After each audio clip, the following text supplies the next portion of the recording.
Alright guys, today is our final day in New York before we head to Colorado. We will be leaving tomorrow to do our annual elk hunting trip.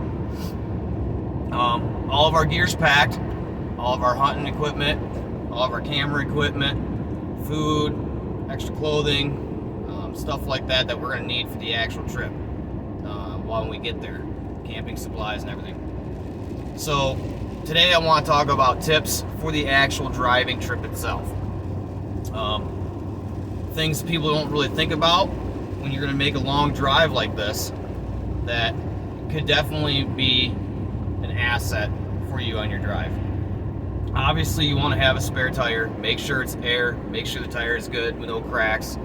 You know, if your spare tire's been on your vehicle for 4 or 5 years, you might want to pull that down and check it, make sure that it's going to hold air if you have to change it out. All the tools that you're going to need to change out a tire if you need it. If you got a bigger lifted truck like myself, make sure you have a better jack. These little ones that comes with the vehicles that are stock, they might not lift it if you got a lifted truck. So I actually have an actual floor jack in my truck. When you're making these long drives, you never know where the gas stations are going to be. So we are packing up 2 extra cans of gas just in case. And then a side note on that, if you don't want the fumes from the gas getting into your hunting gear or any of your equipment at that, it might be safe to either go rent or purchase a little tailgate enclosure that attaches right into your hitch. We have one. It's about, I'd say, I think it's like a 3x2. It's 3 feet long, 2 feet wide, and about 1.5 feet deep. We can strap our gas cans inside that, and it attaches right onto your trailer hitch. You can get them at Harbor Freight, run-ins, and whatever stores are near you. You can look for them.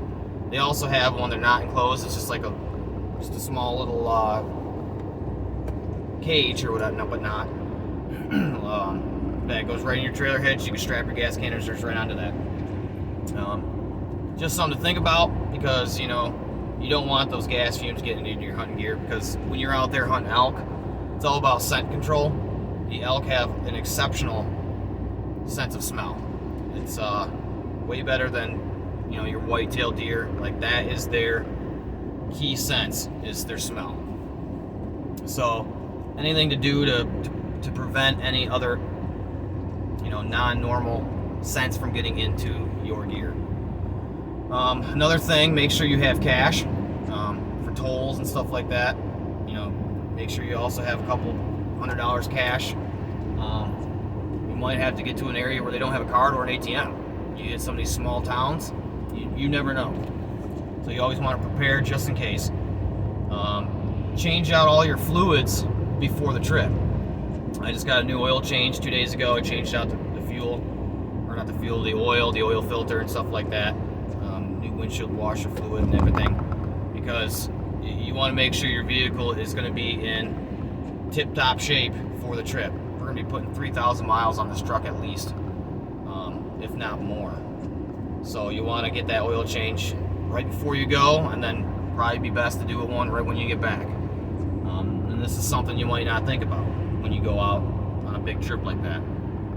So these are just tips and stuff like that to help you prepare to make it to your destination successfully and also return home. So next time you guys see me, I'll be 12,000 feet up. See you guys next time.